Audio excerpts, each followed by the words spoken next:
Hello friends, welcome back to my channel blogging আড্ডা with Uma. তোমরা সবাই কেমন আছো? আশা করছি সবাই খুব ভালো আছো, আর আমিও অনেকটা ভালো আছি। তো চলো আজকের ভিডিওটা স্টার্ট করা যাক।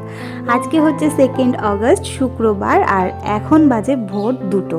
আর এই 2টোর সময় আমি উঠে চলে এসেছি রান্নাঘরে। ঘুম খুব একটা হয়নি, কারণ শুয়েছি 12টার সময়। আর এমনিতেই তো এখন রাতে আমার ঘুম হয় না, ভীষণ প্রবলেম এটা। মানে ঘুমের জন্য কী না করতে হয়, তা সত্ত্বেও সারা রাত ঘুম হয় না। ভোরবেলাতে ঘুমাই, সেটা তোমাদেরকে আগেও বলেছি। তবে আজকে আর আমার ভোরবেলায় ঘুমানো হবে না, কারণ আজকে আমি আর মা একটুখানি বেরোবো। তো সেই জন্যই এত সকাল সকাল উঠে আমি রান্নাঘরে চলে এসেছি। এখন একটু টিফিন বানাচ্ছিলাম, কারণ একটু পরেই আমাদের বেরোতে হবে। 3:50-এর দিকে টোটো আসার কথা আছে। আমাদের ট্রেন হচ্ছে 4:30টায়, কিন্তু যেহেতু বাইরে প্রচণ্ড বৃষ্টি হচ্ছে, সেই জন্য একটু আগে আগে আসবে টোটো বলেছে। তাছাড়া এখন তো খুব জোরে যাওয়াও যাবে না, ধীরে ধীরে যেতে হবে। আর বৃষ্টিটা নেমেছে তো নেমেছে, থামার কোনো নামই নেই। এই ওয়েদারে এখন বাড়ি থেকে বেরোতে হবে।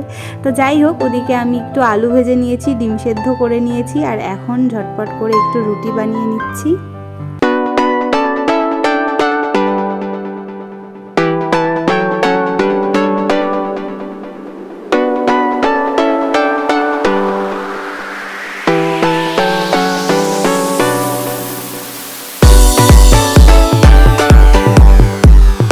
এদিকে টিফিন বানানো আমার কমপ্লিট হয়ে গেছে। রুটিগুলোকে আমি একটু টুকরো টুকরো করে নিয়েছি, যাতে খেতে সুবিধা হয়।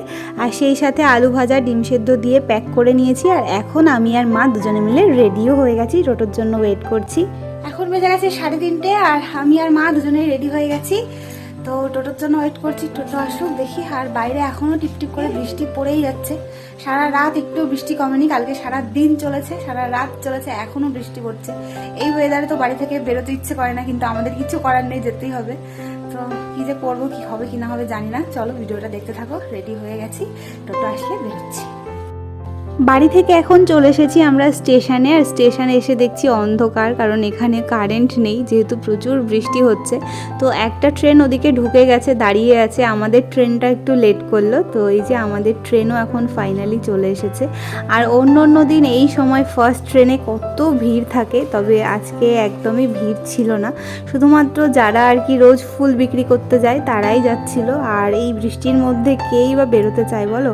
যাদের উপায় থাকে না একান্তই না বেরিয়ে, তারাই বেরোয়। যেমন আমাদের আজকে না বেরিয়ে কোনো উপায় নেই, তাও আবার এত দূরে যেতে হবে, সেই শিয়ালদা। মানে কি বলবো। আর ফার্স্ট ট্রেনে বেরিয়েছি, না খেয়ে দিয়ে বেরোতে হচ্ছে। তারপরে আবার এই বৃষ্টির সাথে সাথে ওয়েদার, রোদ্দুর থাকলে গরম থাকলে তাও ভালো লাগে, কিন্তু এই বৃষ্টির মধ্যে বাড়ি থেকে বেরোতে কোথাও ভালো লাগে না, কিন্তু কিছু করার নেই। যাই হোক, এই যে আমি আর মা এখন ফাইনালি পৌঁছে গেছি বিআর সিং হসপিটালে।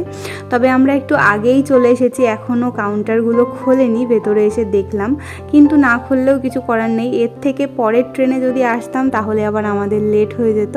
ওই জন্য একটু আগেই চলে এসেছি, যে একটু আগে এসে বসে থাকা ভালো লেট হওয়ার থেকে, তাই না? তো এখানে পৌঁছে গেছি, আর এসে বসেই রয়েছি, কিছুতেই খুলছে না কাউন্টার। আর আমার শরীরটাও ভীষণ খারাপ লাগছিল, কারণ একই রাতে ঘুম হয়নি বলে গ্যাস হয়ে গেছিলো। আস্তে আস্তে তো ট্রেনে একবার বমিও করেছি, সেই সাথে না খেয়ে এসেছি, এতটা জার্নি করে এসেছি, ভীষণ কষ্ট হচ্ছিল, কিন্তু কিছু করার নেই, বসে থাকতে হবে এখন অনেকক্ষণ। পরপর 2বার আমার ব্লাড দেওয়া হয়ে গেছে। মানে একবার দিয়েছি, তারপরে গ্লুকোজ খেয়ে 1 ঘন্টা পরে আবার দিয়েছি। আবার এখন ওয়েট করছি আর 1 ঘন্টার জন্য। আর 1 ঘন্টা পর আবার দিতে হবে, তারপরে গিয়ে আমরা এখান থেকে বেরোবো। আর আমার তো প্রচণ্ড খিদে পেয়েছে, সেই কালকে রাতে ভাত খেয়েছি, আর এখন বেজে গেছে 11টা, এখনো পর্যন্ত কিচ্ছু খাইনি। প্রচণ্ড মাথাও ঘুরছে, রাতে একটু ঘুমাইনি।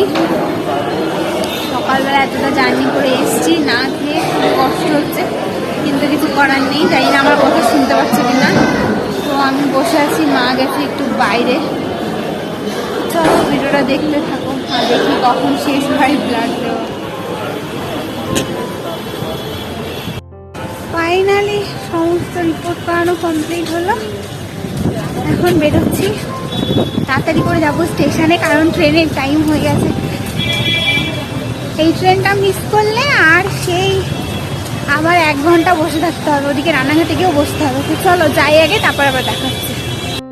এদিকে আমি আর মা হসপিটাল থেকে বেরিয়ে হাঁটতে হাঁটতে চলে এসেছি স্টেশনে, কারণ হসপিটালের একদম পাশেই স্টেশনটা। আর একদিকে রক্ষা যে এই সময় বৃষ্টি হচ্ছিল না, কারণ বৃষ্টি হলে আরোই সমস্যা হতো, কারণ আমাদের ট্রেনের টাইম হয়ে গেছিলো, তাড়াতাড়ি আসতে হতো। তো ট্রেনে এসে আগেই আমরা রুটিটা খেয়ে নিয়েছি, তারপরে ট্রেন থেকেই মা একটা পেয়ারা কিনেছিল, কারণ রুটিটা খেয়ে না আমার গাটা গোলাচ্ছিল, সে যেহেতু মানে সকাল থেকে কিছু খাইনি, অনেকক্ষণ পরে খেয়েছি। তো ওই জন্য আমি আর মা মিলে একটু পেয়ারা খেয়ে নিলাম, আর তারপর ফাইনালি আমাদের ট্রেনটা ছাড়লো। আর এবারে চলো তোমরা ভিডিওটা দেখতে থাকো আর আমরা বাড়ির দিকে যাই।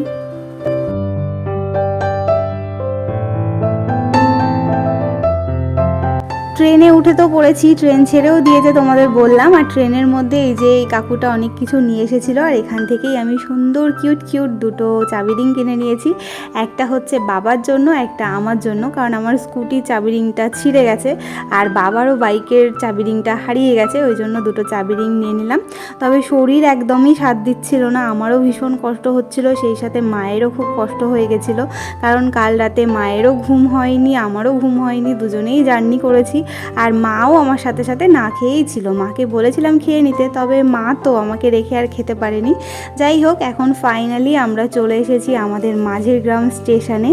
অ্যাট লাস্ট আমাদের ট্রেন জার্নিটা শেষ হলো আর কি, এত কষ্ট হয়ে গেছে কিছু বলার নেই।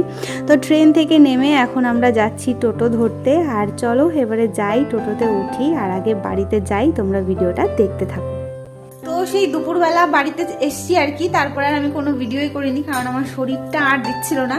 দেখে বুঝতেই পারছো চোখ মুখগুলো পুরো ঢুকে গেছে, এমনিতেই তো চোখ মুখ বসেই গেছে, সব জায়গায় চোখের নিচে টিচে কালো হয়ে গেছে। আর মানে আজকে আরোই অবস্থা খারাপ, সেই সকালবেলা বেরিয়েছি না খেয়ে, 3 বার করে আমাকে রক্ত দিতে হয়েছে। তো মাথাটা তো পুরো ঘুরছিল, আর কতটা করে রক্ত দিয়েছি একবারে, তো কি বলবো, আর ভীষণই কষ্ট হয়েছে। তারপরে এতটা জার্নি করে গেছি, তার একটা কষ্ট আছে, তারপরে ঘুম হয়নি, ভোরবেলা উঠেছি, মানে সব মিলিয়ে সারা দিনটাই পুরো মানে উল্টো পাল্টা হয়ে গেছে। না কোনো ওষুধ খাওয়া হয়েছে, না খাওয়ার দাওয়ার ঠিকঠাক হয়েছে। তারপর আবার বাড়িতে এসে মানে ভাত খেয়েছি, কিন্তু গ্যাস হয়ে গেছে, মানে সকাল থেকে ঠিকঠাক খাওয়া দাওয়া হয়নি।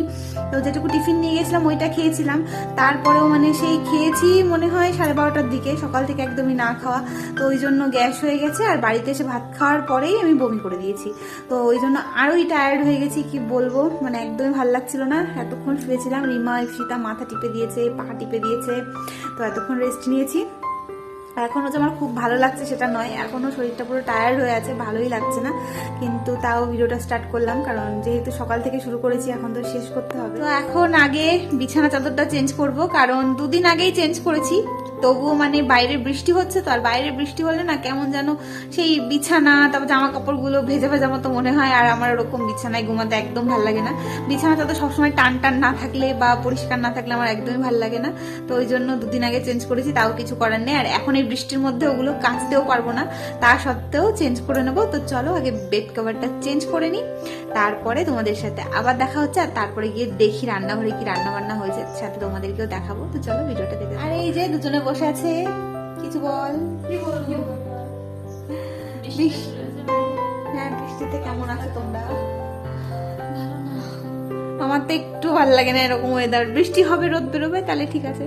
যাই হোক, চলো বক বক অনেক করে ফেলেছি, আগে কাজ বাজটা কমপ্লিট করি।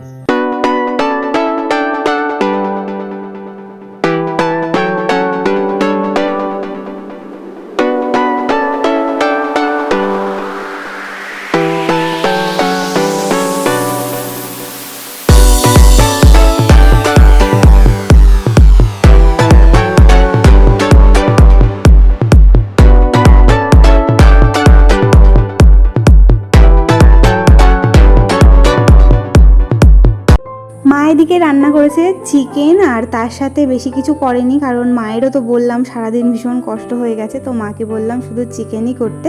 তবে চিকেনের সাথে মা আবার এদিকে দেখছি একটুখানি কচুরলতিও ভেজেছে আর ভাত করেছে। তো চলো এখন আমরা ডিনারটা কমপ্লিট করে নিই। আর আজকের ভিডিওটা তোমাদের কেমন লাগলো অবশ্যই কিন্তু কমেন্টে জানিও, আর যদি কিছু ভালো লাগে অবশ্যই চ্যানেলটা সাবস্ক্রাইব করে দিও। তো চলো তোমাদের সঙ্গে দেখা হবে নেক্সট ভিডিওতে, বাই বাই।